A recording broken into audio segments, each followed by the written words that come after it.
language on the internet use HTML, CSS, and JavaScript. Think of them as a foundational coding line, which is in the internet. Sure, you feel heard of them, but do you really know how they work? Web development is what you see when you go on the website. HTML is Hypertext Markup Language, or the builder. CSS is Cascading Style Sheet, or the artist. And JavaScript, the wizard.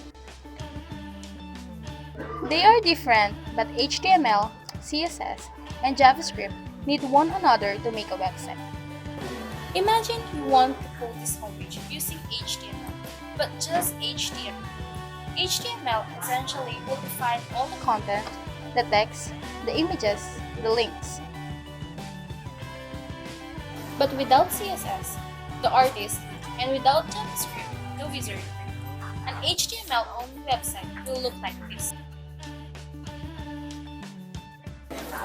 CSS adding a style into a website. CSS can live without HTML, or else there is nothing to style. It is responsible for the outlining the colors, the fonts, and the positioning of content. Your website will now look like this. Now you understand how it works. There are three things to remember about HTML, CSS, and JavaScript. First, they make up what is called front-end web development. Second, web browser like Firefox and Chrome translate these three languages into the visual web page. And the last, HTML, CSS, and JavaScript are constantly evolving. The question is interesting. I will try to make this answer interesting too.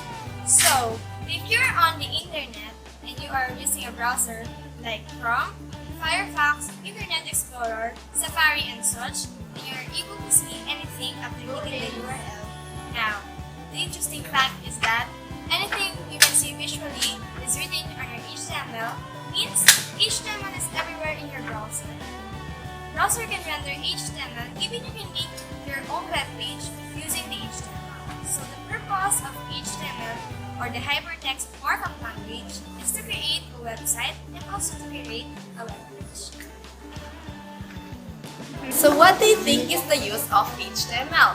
So as all we know, HTML or Hypertext Markup Language is used for designing purposes. It is used to design web pages and interfaces for mobile applications and web applications. CSS is the artist who styles the website.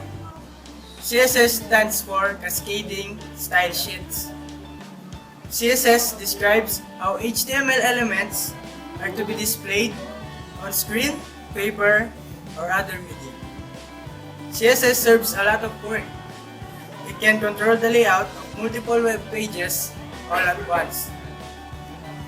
CSS can be added to HTML elements in three ways. First, inline, by using the style attribute in HTML elements. Second, internal, by using a style element in the head section. Third, and finally, the last one, external, by using an external CSS file. The most common way to add CSS is to keep the styles in separate CSS files. However, here we will use the inline and internal styling because this is easier to demonstrate and easier for you to try it yourself. So what is inline, internal, and external CSS? First, the inline CSS is used to apply a unique style for single element of HTML. Second, the internal CSS is used to define a style for a single element only. And then, the external CSS is used to define many HTML pages.